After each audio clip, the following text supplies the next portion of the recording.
Morning, Coach. We'll get started here with Les and then Jeff. Hi, Jim. A lot of pressure Morning. here batting leadoff. I guess I've got to get on base. We don't usually get to talk to you Walks as good after as the a hit. season. We don't usually get to talk to you after the season's over. So I'm going to go ahead and ask this. When you think about your defense in 2020, what will you think about?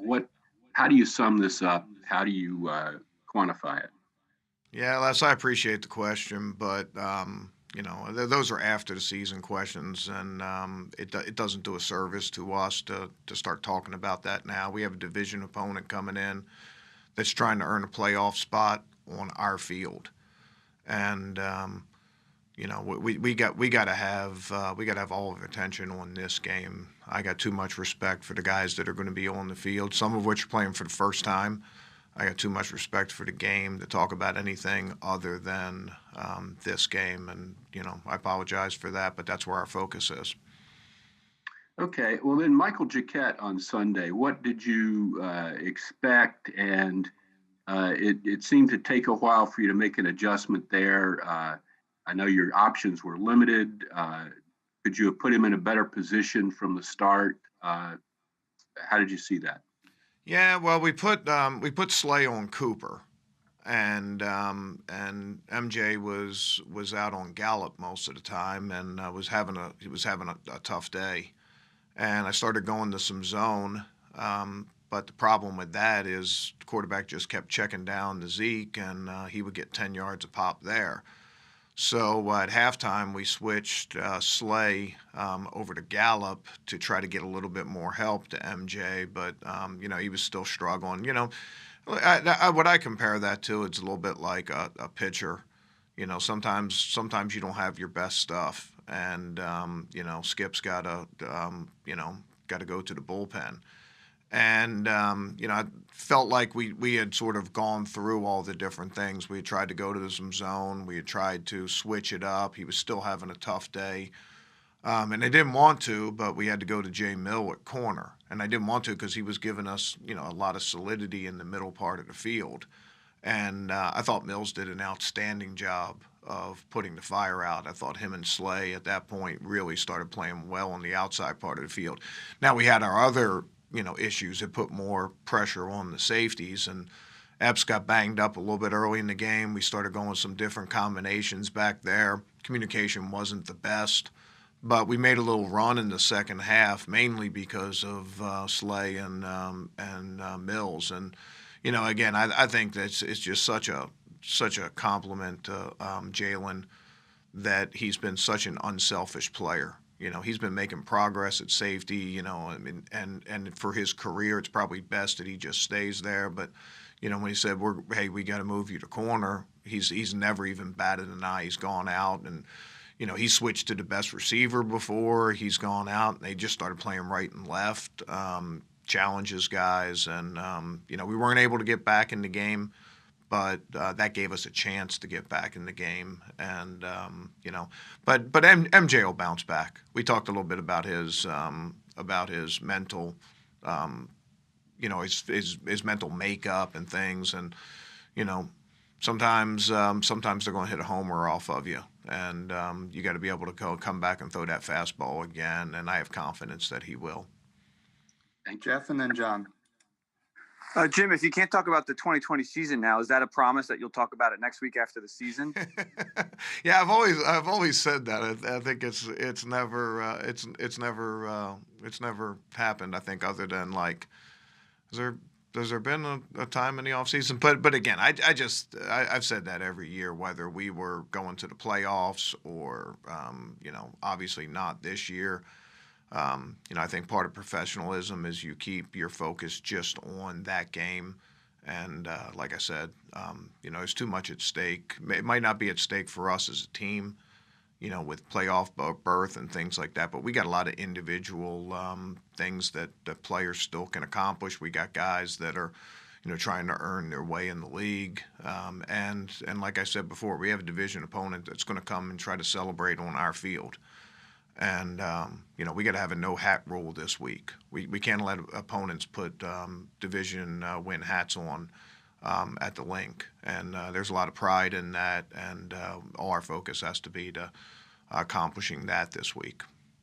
Well, then let me phrase my question this way. Then, over the course of the season, there have been times, and you've talked specifically about personnel. You know, Malcolm Jenkins, obviously one of the greatest players you've ever had play for you, and then we saw in this game, depth was obviously an issue in the secondary. You know, have you been given the personnel that you needed in the back, especially on the back end this season? You know, every year you deal with stuff like that. Every year there's, I mean, I look back to the 18 season, or you go back to our Super Bowl year. Darby got hurt in the opener, and you know Rasul had to come in and hold the line for us until Darby got back. We lost Jordan Hicks that year. There's always challenges every single year. The next year we really got wiped out in the secondary. Malcolm was about the only guy that was left. The way I consider all that stuff, Jeff, is that's just part of this job. You're going to be shorthanded sometimes. Sometimes you're going to be at full complement. You know, it's part of the challenge of this job is trying to figure out a way to solve those problems, trying to figure out a way to minimize matchups or maximize matchups. Go with your strengths, try to minimize your weaknesses. You know, at times this year we haven't done a good enough job with that. I haven't done a good enough job with that, but that's just part of the NFL, and you know, there's no excuses in this league. John and then Dave. Hi, Jim. More of a general question, I guess. You've been a coordinator or a head coach since, I guess, 2001. Been around since the mid 90s in this league. So you've been through different CBAs, different rules, scale backs, and work. How much more difficult is it to get young guys up to speed in the current environment? Now, obviously, this is the strangest year ever. Yeah, I think that's probably the only thing that you know has affected us this year. I think just with the normal off-season program, normal training camps, and you know a normal season schedule. I think it gives ample opportunity to get guys up, but you know without being face to face with guys, you know we don't have face to face meetings. You know there's a lot of stuff that's not just the meeting. You know what I mean? There's a lot of stuff just getting to know guys. You know, learning their personality. You know, I think there's a lot of coaching involved in that, and you know just peer pressure with players, being around, being in front of the other guys, being in the meeting room. You know, that all those dynamics are different for young players. They don't have older guys that they can watch. They don't have older guys that they can learn from, you know, because they're doing it, you know, like we're doing this meeting right here. But I wouldn't say that there's, you know, that there's any great challenge other than this year, but everybody was in the same boat this year, you know. So you know, this is a no excuse league. You have to deal with situations that come up, and we haven't always done our best. Well, we've always done our best, but we haven't had the results that we wanted. Dave and then Ed. Hey, Jim, you mentioned obviously that you guys dealt with a ton of injuries in previous seasons, but I guess the difference is that you're able to overcome those injuries in past seasons and make it to the playoffs. Why do you think that wasn't the case this year? Well, I mean, there's a lot of different things with that. You know, sometimes injuries are hit one position and you can go with strengths at another position. Sometimes, you know, it's more than that. Sometimes it affects both sides of the ball. Sometimes maybe only one side of the ball. You know, and again, I keep with my same themes of, you know, this is a no excuse league. It really doesn't matter. Nobody really cares, you know, what your injury situation is. Everybody has them. You know, it's football. Guys are going to get hurt. You know, you just have to figure out a way to, you know, to put it together and come out with wins. And like I said, you know, we haven't done a good enough job of that this year, and as a result, we lost an opportunity for the playoffs. Ed and then Paul. Hi, Jim. When a defense gives up, I guess, over 500 total yards of offense the last 2 weeks, I mean, is that just a product of being undermanned, or is there something more there than meets the eye, maybe? Well, in this game, I think the biggest part of it was just the big plays, whether it was, man to man, or where the help was coming in man, or misleverage on a block. They throw a wide receiver screen. We went around the block the wrong way, and all of a sudden, instead of forcing the runner to cut back to the help, all of a sudden he was running away from our defense. That was certainly the issue in this game was the big plays. And when you have all those 50 and 60-yard plays, and even more than that in this game, that certainly goes a long way to having a lot of yards on the board. We've never really concerned ourselves too much with yards. It's always been about points and things that affect points, third down and red zone and things like that. But I think if you do look at the yards in this game, it was a reflection of the big plays that we gave up. And, we were trying to put a fire out at one spot. We ended up causing a fire at another position. So, and sometimes we had too many fires, not enough hoses. But again, no excuses there. We have to figure out a way to figure it out. And like I said, I thought we had sort of got it under control a little bit, and had an opportunity to get back, but it just wasn't enough. Paul and then Martin. Jim, you've started to get some turnovers the last few games, but you're still 25th in the league in takeaways this year. This has been a 3-year thing now since the Super Bowl season. I mean, you've been below 21st, 25th. Is it an addressable issue? I mean, you've got one of the best pass rushes in the league, which should translate to more turnovers, but it hasn't. How do you change that going forward? Well, I've said a long time that if you chase turnovers, you're going to put yourself in bad positions. A lot of them come from game situations. You mentioned pass rush. A lot of them come when you're protecting a lead and your D-line can just do nothing but rush the passer, and your coverage can stay back and know that quarterback can't just afford to take checkdowns. He's going to have to force the ball into coverage. And, a lot of those do come from those kind of situations. We really haven't had, those kind of opportunities a bunch. I think that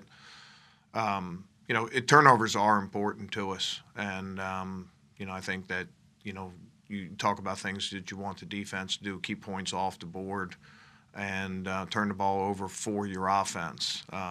It's an important part of what we do, but again, no excuses. We haven't done a good enough job there. Martin and then Zach. Hey, Jim, how much did not having, 3 key guys on your defensive line in Fletch, Sweat, and Barnett affect, the trouble that was in the secondary, that you had in the secondary? Obviously those guys can make a big difference, get the ball out a little bit quicker, force the quarterback off a different spot. I really don't put it on those guys up front. I think they could have helped a little bit, but they weren't the reason that, we were giving up big plays. I thought the guys that stepped in did a good job of handling it. Some guys, they haven't played a whole lot this year. Guys like Joe Osman, Raekwon Smith, was in there, and Ty got a chance to play again. Overall, you can't judge guys anything on anything other than a win or a loss, and we lost the game, lost our opportunity for the postseason. So I think it just is what it is. We'll wrap it up with Martin and Zach. Wasn't that just Martin? I'm sorry. Yeah, go ahead, Zach. Thanks. Hey, Jim. In getting back to the secondary, has Darius Slay had the the desired effect on the defense this year, number one? And number two, you made a deliberate decision to go deeper at safety this year than at corner when the 53 was made. Would you have been better served going deeper at corner given the injury history there? Yeah, I don't want to talk about roster decisions. It's really not my land to farm right there. So I'll just leave that for for Doug and Howie. They can address those kind of things. But as far as Slay, it certainly didn't show up in the stat sheet as far as like interceptions and things like that. But there were a lot of games that quarterbacks didn't throw very much at him. Including this last game. And first play, there's help that should be coming his way on that first play, and it wasn't there, and it made it look bad for him giving up a long completion. But after that, man, I have a hard time remembering another completion that he gave up after that in this game. He shadowed the best receivers. He's made some guys disappear. He's had a couple games that he probably wasn't at the top of his game, but I think that more falls to the NFL and the load that we put on him, and knowing that you're not going to pitch a shutout against great receivers every single week. When we've been at our best, we've been a man team. Sometimes we've had injuries and we've had to go away from that and those things. But there were times early in the season that we were playing a ton of man and we were having good success with it. And I think a lot of that did have to do with Darius and his ability to match up on wide receivers. Another guy, I mentioned Jalen Mills, but Slay is a totally unselfish player, isn't afraid of the spotlight. I mentioned Seattle a couple weeks ago, or however long that's been, where he took the heat to allow everybody else to do the things that they needed to do, and that's really an unselfish thing. Even in this game, he was on Cooper, but he saw that we needed to put a fire out, and he put himself in a little bit more harm's way because he knew that the coverage was going to be going somewhere else, but he was up for that challenge. So it's probably an incomplete when it comes to what how it's gone, but I do think that he's done yeoman's work when it comes to things that we've asked him to do, and like I said, doesn't always show up on the stat sheet. And I was talking to him, a couple weeks ago. I think it was 2000. It was 2002, maybe 2003. About the best season I've ever seen from a corner was Samari Rolle with the Tennessee Titans. Just pitch a shutout every single week and had 0 interceptions until the last week of the year. And I think he had 1 or 2. It was against Houston. And didn't get any votes for the Pro Bowl or anything else, but because he had 0 interceptions. But it was as fine a season as I've ever seen from a corner. Got everybody covered. Quarterbacks wouldn't throw at him. So I'm not comparing him to that season, but I would be cautious of judging guys just based on some metrics like interceptions. It's a little bit like D-line. If you judge guys just on stats, it doesn't always tell the story. We put a lot of pressure on Slay. He's been up for it every week. And I think that's a great comfort to me and for the rest of the team. Thanks, Coach.